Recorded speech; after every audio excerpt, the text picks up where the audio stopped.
আসসালামু আলাইকুম ওয়া রাহমাতুল্লাহ। প্রিয় শিক্ষার্থী বন্ধুরা, তোমরা সবাই কেমন আছো? আশা করি অনেক ভালো আছো। তোমাদের সবাইকে স্বাগতম জানাই আরও একটি নতুন ভিডিওতে। আজকের ভিডিওতে আমরা চট্টগ্রাম প্রকৌশল ও প্রযুক্তি বিশ্ববিদ্যালয় তথা চুয়েটের ভর্তি বিজ্ঞপ্তি নিয়ে আলোচনা করব।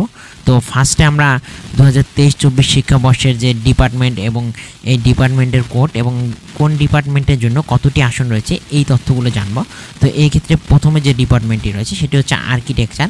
এই আর্কিটেকচারের কোড হচ্ছে ARCH, এখানে আসন রয়েছে 30টি। এরপর বায়োমেডিক্যাল ইঞ্জিনিয়ারিং, এখানে আসন রয়েছে 30টি, কোড হচ্ছে BME। এখানে এই কলামে যে লেখাগুলো দেখতে পাচ্ছ সংক্ষেপে, এটি হচ্ছে কোড এবং এগুলো হচ্ছে ডিপার্টমেন্টের নাম এবং এগুলো হচ্ছে আসন সংখ্যা। একটু সংক্ষেপে দেখে নেব, ভিডিওটি লম্বা করব না। এরপর হচ্ছে সিভিল ইঞ্জিনিয়ারিং, এখানে আসন রয়েছে 130টি। কম্পিউটার সায়েন্স অ্যান্ড ইঞ্জিনিয়ারিং, এখানে আসন রয়েছে 130টি। এরপর হচ্ছে ইলেকট্রিক্যাল অ্যান্ড ইলেকট্রনিক ইঞ্জিনিয়ারিং, এখানে আসন হচ্ছে 180টি। ইলেকট্রনিক্স অ্যান্ড টেলিকমিউনিকেশন ইঞ্জিনিয়ারিং, এখানে আসন রয়েছে 60টি। এরপর হচ্ছে ম্যাটেরিয়ালস অ্যান্ড ম্যাটারিজিক্যাল ইঞ্জিনিয়ারিং, এখানে হচ্ছে আসন 30টি। এরপর মেকানিক্যাল ইঞ্জিনিয়ারিং, এখানে আসন রয়েছে 180টি। এরপর হচ্ছে মেকাট্রনিক্স অ্যান্ড ইন্ডাস্ট্রিয়াল ইঞ্জিনিয়ারিং, এখানে আসন রয়েছে 30টি। পেট্রোলিয়াম অ্যান্ড মাইনিং ইঞ্জিনিয়ারিং, এখানে আসন রয়েছে 30টি। আরবান অ্যান্ড রিলিজিয়াস প্ল্যানিং, এখানে আসন রয়েছে 60টি। ওয়াটার রিসোর্স ইঞ্জিনিয়ারিং, এখানে আসন রয়েছে 30টি। সবগুলো মিলিয়ে সর্বমোট আসন রয়েছে 920টি। এছাড়াও 920টি আসন ব্যতীত রাখাইন সম্প্রদায়ের জন্য সেটা হচ্ছে আলাদা আসন।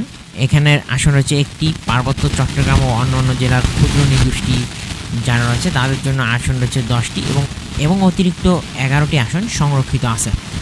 ভর্তি পরীক্ষা অংশগ্রহণের জন্য আবেদনের যে যোগ্যতা এটা আমরা দেখব এরপর। তো এখানে প্রার্থীকে অবশ্যই বাংলাদেশের নাগরিক হতে হবে।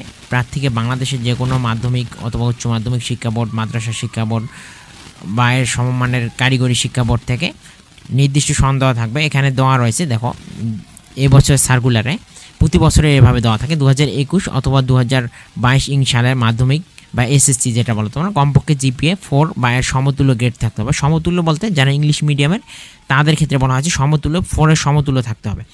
একইভাবে HSCর ক্ষেত্রে যে শর্তটি রয়েছে, যে কোনো মাধ্যমিক উচ্চ মাধ্যমিক শিক্ষা বোর্ড অথবা মাদ্রাসা শিক্ষা বোর্ড অথবা কারিগরি শিক্ষা বোর্ড থেকে 2024 সালে অনুষ্ঠিত উচ্চ মাধ্যমিক বা আলিম বা এর সমমানের পরীক্ষায় উত্তীর্ণ হতে হবে এবং প্রার্থীকে গণিত, পদার্থবিজ্ঞান, রসায়ন বিষয়ে মোট গ্রেড পয়েন্ট কমপক্ষে 14 এবং ইংরেজি বিষয়ে কমপক্ষে গ্রেড পয়েন্ট 3.5 পেতে হবে। ইংরেজির জন্য গ্রেড 3.5 আর গণিত, পদার্থবিজ্ঞান, রসায়ন বিষয়ে মোট গ্রেড পয়েন্ট থাকতে হবে 14। এখানে কিন্তু 3টি সাবজেক্ট মিলে সর্বমোট গ্রেড পয়েন্ট হয় 15। এই 15-এর মধ্যে 14 থাকতে হবে HSCর মধ্যে আর কি, এটা HSCর ফলাফলে। এবং ইংরেজিতে কমপক্ষে 3.50 গ্রেড পেতে হবে। এটি হচ্ছে HSC সূত্র। এরপর ইংলিশ ভাষণ বা ইংরেজি ভাষণ বা ইংলিশ মিডিয়ামের যে সকল শিক্ষার্থী রয়েছে বা বিদেশি শিক্ষা বোর্ডের শিক্ষার্থী তাদের ক্ষেত্রে সমতুল্য গ্রেড পেতে হবে। এছাড়াও বায়োমেডিক্যাল ইঞ্জিনিয়ারিং বিভাগে ভর্তির জন্য সংশ্লিষ্ট প্রার্থীকে উচ্চ মাধ্যমিক বা সমমান পরীক্ষায় জীববিজ্ঞানে কমপক্ষে গ্রেড পয়েন্ট 4 পেতে হবে। এটি হচ্ছে এই বায়োমেডিক্যাল সাবজেক্টে ভর্তির জন্য এক্সট্রা এই শর্তটা জীববিজ্ঞানে থাকতে হবে। এরপর হচ্ছে ও লেভেল বা এ লেভেলের উত্তীর্ণ পরীক্ষার শিক্ষার্থীদের ক্ষেত্রে ও লেভেল পরীক্ষায় গণিত, পদার্থবিজ্ঞান, রসায়ন ও ইংরেজি বিষয়ে আলাদাভাবে A গ্রেড পেতে হবে। প্রার্থীকে 2023 সালের নভেম্বর বা তারপরে CGA A লেভেল সার্টিফিকেট প্রাপ্ত হতে হবে এবং GCA A লেভেল পরীক্ষায় পদার্থবিজ্ঞান, রসায়ন ও গণিত বিষয়ে আলাদাভাবে A গ্রেড পেতে হবে। এছাড়া বায়োমেডিক্যাল ইঞ্জিনিয়ারিং বিভাগে ভর্তি হতে হলে সংশ্লিষ্ট প্রার্থীকে GCE A লেভেল পরীক্ষায় জীববিজ্ঞানে কমপক্ষে B গ্রেড পেতে হবে। কমপক্ষে 12 শিক্ষাবর্ষ অধ্যয়নকাল থাকা সাপেক্ষে বিদেশি শিক্ষা প্রতিষ্ঠান থেকে 2024 সালের উচ্চ মাধ্যমিক বা সমমানের পরীক্ষায় উত্তীর্ণ প্রার্থীর ক্ষেত্রে গণিত, পদার্থবিজ্ঞান, রসায়ন ও ইংরেজি বিষয়ে প্রত্যেকটিতে আলাদাভাবে কমপক্ষে 80% নম্বর বা এর সমমানের গ্রেড পেতে হবে। এগুলো কিন্তু ইংলিশ মিডিয়ামের যে সকল শিক্ষার্থী বা বিদেশি শিক্ষা বোর্ড থেকে পড়াশোনা করেছে সেই সকল শিক্ষার্থীদের ক্ষেত্রে এই শর্তগুলো প্রযোজ্য হবে। সংশ্লিষ্ট প্রার্থীকে মাধ্যমিক বা সমমান পরীক্ষায় কমপক্ষে গড়ে 70% নম্বর বা এর সমমানের গ্রেড পেতে হবে। সকল সঠিক আবেদনকারীর মধ্য হতে এখানে কিন্তু সিলেকশন প্রক্রিয়া রয়েছে। মাধ্যমিক বা সমমানের পরীক্ষায় গণিত, পদার্থবিজ্ঞান, রসায়ন এবং ইংরেজি বিষয়ে মোট প্রাপ্ত নম্বরের ভিত্তিতে প্রথম 20,000 যোগ্য প্রার্থীকে ভর্তি নির্দেশিকা ভর্তি পরীক্ষার যোগ্য প্রার্থীর সিদ্ধান্ত অনুযায়ী বা প্রার্থী নির্ধারণের যে তথ্য অনুযায়ী ভর্তি পরীক্ষায় অংশগ্রহণের সুযোগ দেওয়া হবে। তো এই সিলেকশন প্রক্রিয়ায় যে সকল শিক্ষার্থীর মেধাবী বা যে সকল শিক্ষার্থী প্রথম 1 থেকে 20,000তম শিক্ষার্থীকে সিলেক্ট করা হবে, এই সিলেক্টের ক্ষেত্রে মাধ্যমিক বা সমমানের পরীক্ষা এবং উচ্চ মাধ্যমিক বা সমমানের পরীক্ষা, এই যে সাবজেক্টগুলো গণিত, পদার্থবিজ্ঞান, রসায়ন, ইংরেজি, এই সাবজেক্টগুলোর প্রাপ্ত নম্বরের উপর ভিত্তি করে কিন্তু এই সিলেকশন প্রক্রিয়াটা করবে। ন্যূনতম যোগ্যতা পূরণ সাপেক্ষে জিসিএ ও লেভেল এবং জিসিএ এ লেভেল এবং সংরক্ষিত আসনের সকল সঠিক আবেদনকারীর ভর্তি পরীক্ষায় অংশগ্রহণের যোগ্য বলে বিবেচিত হবে। তো এটা কিন্তু পরবর্তীতে ওয়েবসাইটে জানিয়ে দিবে যে এই যে 20,000 জন শিক্ষার্থী যে সিলেক্ট হলো সেটা কিন্তু তথ্য ওয়েবসাইটে জানতে পারবা। তো আবেদন করার পদ্ধতি, ভর্তি পরীক্ষার ওয়েবসাইট, এটা কিন্তু তাদের অফিসিয়াল ওয়েবসাইট, এই যে চুয়েটের ভর্তি পরীক্ষার অফিসিয়াল ওয়েবসাইট, এটা ইউআরএল এটা না, কিন্তু এটা ভর্তির জন্য এই ওয়েবসাইটটা কার্যকর হবে, বা এই যে ইউআরএল বা এই অ্যাড্রেসটা দেখছো এটা, এবং এখানে প্রদত্ত নির্দেশনা দেওয়া থাকবে, তোমরা সেই নির্দেশনা মোতাবেক কিন্তু আবেদন করবা এবং পরবর্তীতে এটা নির্দেশনা দিবে তারা তাদের ওয়েবসাইটে। এবং ভর্তি পরীক্ষার ফি সার্ভিস চার্জ বাদে প্রদান করে আবেদন সাবমিট করতে হবে। তো দুইটি গ্রুপ রয়েছে এখানে, একটি হচ্ছে ইঞ্জিনিয়ারিং বিভাগসমূহ এবং নগর অঞ্চল পরিকল্পনা বিভাগ, আর খ গ্রুপ হচ্ছে ইঞ্জিনিয়ারিং বিভাগসমূহ, নগর ও অঞ্চল পরিকল্পনা বিভাগ এবং স্থাপত্য বিভাগ। এগুলো সকল ইঞ্জিনিয়ারিং ইউনিভার্সিটির ক্ষেত্রেই এরকম গ্রুপ থাকে, বুয়েটেও রয়েছে। তো এই যে আবেদন ফি হচ্ছে ক গ্রুপের জন্য 1200 টাকা বা 1200, একইভাবে গ্রুপ খ এর জন্য 1400 টাকা বা 1400 টাকা। ভর্তি পরীক্ষা ও সংশ্লিষ্ট তারিখ এবং সময়সূচি, এটা কিন্তু অত্যন্ত ইম্পর্টেন্ট, একটু মনোযোগ দিয়ে দেখবা। অনলাইন আবেদন গ্রহণ শুরু হবে 5 জানুয়ারি 2025 রোজ রবিবার সকাল 9টা থেকে। একইভাবে আবেদনের শেষ তারিখ 18 জানুয়ারি 2025 শনিবার রাত 11:59 পর্যন্ত। তো এই সময়ের মধ্যে যারা তোমরা আবেদন করতে চাও বা যোগ্য যে সকল শিক্ষার্থী রয়েছে, তোমাদের আবেদনের ক্রাইটেরিয়া ফুলফিল হয় বা ইচ্ছা আছে, তারা অবশ্যই এই তারিখের ভিতরে আবেদন করবা। এবং আবেদন ফি প্রদানের শেষ তারিখ হচ্ছে 19 জানুয়ারি, অর্থাৎ 5 জানুয়ারি থেকে 19 জানুয়ারি পর্যন্ত আবেদনের যে ফি যখন আবেদন করবা তখন দিয়ে দিলেই ভালো হয়, এটা সবচেয়ে বেটার হয়। তবে তোমার যদি অসুবিধা হয়, তুমি উক্ত তারিখের ভিতরে 5 তারিখ থেকে 19 তারিখের ভিতরে আবেদন, অর্থাৎ 24 ঘন্টা বেশি থাকে আবেদনের ফি দেওয়ার জন্য, এবং এটা সর্বশেষ সময় হচ্ছে বিকাল 5টা পর্যন্ত। ভর্তি পরীক্ষায় অংশগ্রহণের জন্য যোগ্য প্রার্থীদের রোল নম্বর এবং নামের তালিকা, এই যে 20,000 জন শিক্ষার্থী সিলেক্ট হবে বা তাদের তালিকা, সেটা 23 জানুয়ারি 2025 বৃহস্পতিবার বিকাল 5টায় তাদের এই যে ওয়েবসাইটে জানিয়ে দেওয়া হবে। ওয়েবসাইটে দেখ বা নোটিশ আকারে দেখ, যেভাবে হোক তোমরা জানতে পারবা, বা তোমাদের ফোনে মেসেজ আকারেও দিতে পারে। প্রবেশপত্র ডাউনলোড শুরু হবে 27 জানুয়ারি 2025 রোজ সোমবার সকাল 10 ঘটিকা থেকে, এবং উক্ত সময়ের মধ্যে প্রবেশপত্র ডাউনলোড করে তোমরা A4 কাগজে প্রিন্ট করে নিবা। ভর্তি পরীক্ষার তারিখ এবং সময়, তো গ্রুপ ক এর ক্ষেত্রে তোমাদের কিন্তু এই যে এখানে নম্বরও দেওয়া রয়েছে এবং সাবজেক্ট রয়েছে। গ্রুপ ক এর ক্ষেত্রে গণিত, পদার্থবিজ্ঞান, রসায়ন এবং ইংরেজি, এই 4 সাবজেক্টের এক্সাম হবে সর্বমোট 500 নম্বরের, এবং এটি হচ্ছে 1 ফেব্রুয়ারি 2025 তারিখ রোজ শনিবার সকাল 10টা থেকে দুপুর 12:30 পর্যন্ত। তোমার 2 ঘন্টা 30 মিনিট সময় পাবা। একইভাবে এই গ্রুপ খ এর জন্য একই সাবজেক্টে এক্সাম হবে এবং পাশাপাশি মুক্ত হস্ত অঙ্কনের এক্সাম হবে। এই যে সাবজেক্টগুলো দেখছো, এই 4টি সাবজেক্টের এক্সাম হওয়ার পর আবার মুক্ত হস্ত অঙ্কনের এক্সাম হবে। তো এটা হচ্ছে একইভাবে এটিও একইভাবে 1 ফেব্রুয়ারি 2025 শনিবার সকাল 10টা থেকে দুপুর 12:30 পর্যন্ত এটাও হবে।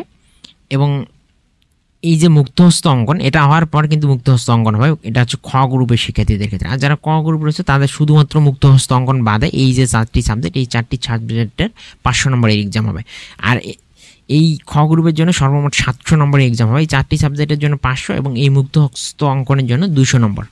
তো এটাও কিন্তু এই মুক্তহস্ত অঙ্কন কিন্তু বিকাল বেলা বা দুপুর 12:45 থেকে 1:45, এই মুক্তহস্ত অঙ্কনের জন্য সময় থাকবে 1 ঘন্টা, এই সময়ের মধ্যে হবে।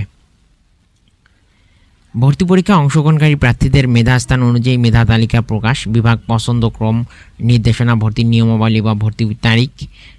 এই যে ভর্তির তারিখ বলতে এটা তোমার যখন চান্স পাবা বা যখন তালিকা প্রকাশ হবে পরীক্ষা দেওয়ার পর, সেটা হচ্ছে 22 ফেব্রুয়ারি 2025 রোজ শনিবার বিকাল 5টা।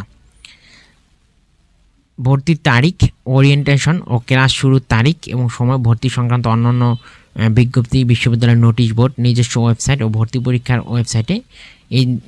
এটা কিন্তু অফিসিয়াল ওয়েবসাইট না, এটা হচ্ছে তাদের ভর্তির ওয়েবসাইট, এবং অফিসিয়াল ওয়েবসাইটও আছে, সেখানে কিন্তু তোমরা জানতে পারবা। এই ভর্তির ওয়েবসাইটেও জানিয়ে দেওয়া হবে, অফিসিয়াল ওয়েবসাইটে জানিয়ে দেওয়া হবে, প্লাস এই যে চুয়েটের যে নোটিশ বোর্ড রয়েছে সেখানেও জানিয়ে দেওয়া হবে। তোমরা যেভাবেই হোক এই বিষয়গুলি সম্বন্ধে অবশ্যই ধারণা পাবা বা জানতে পারবা।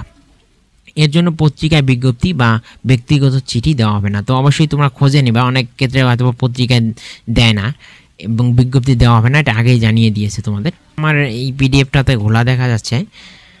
তো ভর্তি ইচ্ছুক বিদেশি শিক্ষার্থীদের অত্র বিশ্ববিদ্যালয় কর্তৃক প্রণীত নীতিমালা এই যে এই ওয়েবসাইটে পাওয়া যাবে, এখান থেকে জানতে পারবা যারা বিদেশি শিক্ষার্থী অথবা ইংলিশ মিডিয়ামের শিক্ষার্থী তাদের জন্য এই সংক্রান্ত তথ্যাদি নির্দেশনা এই যে এই ওয়েবসাইটে পাওয়া যাবে। নির্দেশিকা অনুসরণ করে আবেদন করতে হবে। এছাড়াও গণপ্রজাতন্ত্রী বাংলাদেশ সরকার, পররাষ্ট্র মন্ত্রণালয় ও শিক্ষা মন্ত্রণালয়ের মাধ্যমে আবেদন করা যাবে। আবেদনপত্র 30 এপ্রিল 2025 তারিখের মধ্যে চট্টগ্রাম প্রকৌশল ও প্রযুক্তি বিশ্ববিদ্যালয় চুয়েটে পৌঁছাতে হবে। বিশেষ দ্রষ্টব্য, অনলাইন আবেদন পদ্ধতিতে আবেদনের সময় বিশেষ সতর্কতা অবলম্বন এবং নির্দেশনা যথাযথভাবে অনুসরণ করার জন্য পরামর্শ দেওয়া হলো। তো অবশ্যই তোমরা জানা আবেদন করবা, সতর্কতা অবলম্বন করে আবেদন করবা। যে কোনো ইউনিভার্সিটির ক্ষেত্রে, শুধুমাত্র চুয়েট নয়, প্রত্যেক ইউনিভার্সিটির ক্ষেত্রে নির্ধারিত তারিখ ও সময়ের মধ্যে যে কোনো সময় অনলাইন পদ্ধতিতে আবেদন করা যাবে। 18 জানুয়ারি 2025 শনিবার রাত 11:59 ঘটিকার পর অনলাইন আবেদন এর যে প্রক্রিয়াটা এটা বন্ধ হয়ে যাবে। এরপর আর কোনো আবেদন সাবমিট করা যাবে না। তো এটা সর্বশেষ সময় তো অবশ্যই এটা হবেই। একবার অনলাইন পদ্ধতিতে আবেদন করলে কোনো ধরনের পরিবর্তন কিংবা তা প্রত্যাহার করা যাবে না, এবং পরিবর্তন বা প্রত্যাহারের জন্য কোনো টাকা ফেরত দেওয়া হবে না, এটা সবাই জানো। অনলাইন আবেদন ফি পরিশোধ অথবা আবেদন সংক্রান্ত সমস্যার জন্য নিচে লিখিত মোবাইল নম্বর সমূহ 10টা থেকে 4টা এই নির্ধারিত সময়ের মধ্যে তোমার মোবাইল নম্বরে কন্ট্যাক্ট করতে পারবা। এটা হচ্ছে অফিসিয়াল ইমেল অ্যাড্রেস, এখানে কন্ট্যাক্ট করে তোমার সমস্যাগুলো সমাধান করতে নিতে পারবা। আবেদন ফি পরিশোধ সংক্রান্ত সমস্যার জন্য এই নম্বরে কিন্তু ডায়াল করে তোমরা তথ্যগুলো জানতে পারবা, এবং আবেদন সংক্রান্ত কোনো সমস্যা হলে এই যে নম্বর দেখতে পাচ্ছ এই নম্বরে কন্ট্যাক্ট করে তোমার সমস্যাটা সমাধান করে নিতে পারবা। আবেদনে ব্যবহৃত রঙিন ছবি অবশ্যই 3 মাসের বেশি পুরাতন হওয়া যাবে না। প্রবেশপত্র ছাড়া কাউকে ভর্তি পরীক্ষায় অংশগ্রহণ করতে দেওয়া হবে না। ভর্তি পরীক্ষার ওয়েবসাইট এই যে এটা হচ্ছে ওয়েব অ্যাড্রেস, এই ওয়েবসাইটে কিন্তু সকল তথ্যগুলো জানতে পারবা, ভর্তির সংক্রান্ত যাবতীয় তথ্য। এছাড়াও তাদের অফিসিয়াল ওয়েবসাইটেও জানতে পারবা, এবং ভর্তি নির্দেশিকা 2024-25 ডাউনলোড করে নিতে পারবা। ভর্তি পরীক্ষার যাবতীয় তথ্য ভর্তি নির্দেশিকায় পাওয়া যাবে, এবং উল্লেখিত নিয়মাবলী ছাত্রছাত্রীদের অনুসরণ করতে হবে। ভর্তি বিজ্ঞপ্তি, ভর্তি নির্দেশিকায় উল্লেখ নেই। ভর্তি সংক্রান্ত এমন কোনো তথ্য জানতে হলে উপরে উল্লেখিত মোবাইল নম্বরে যোগাযোগ করতে হবে। তো ভর্তি পরীক্ষার তারিখ, সময়সূচি, ভর্তি সংক্রান্ত নিয়ম নীতি, যে কোনো ধারা উপধারা পরিবর্তন, সংযোজন পূর্ণ সংযোজনের অধিকার কিন্তু কর্তৃপক্ষ রাখে। সকল ইউনিভার্সিটি বিজ্ঞপ্তি শেষে কিন্তু এই তথ্যটা দেওয়া থাকে, তাদের অধিকার রয়েছে, এটা করতে পারবে। তো অবশ্যই তোমরা এই বিষয়ে অবহিত থাকবা। তো এই ছিল তোমাদের চুয়েটের বা চট্টগ্রাম প্রকৌশল ও প্রযুক্তি বিশ্ববিদ্যালয় ভর্তি বিজ্ঞপ্তির বিস্তারিত তথ্য। এখানে আর নিচে তেমন কোনো তথ্য নেই।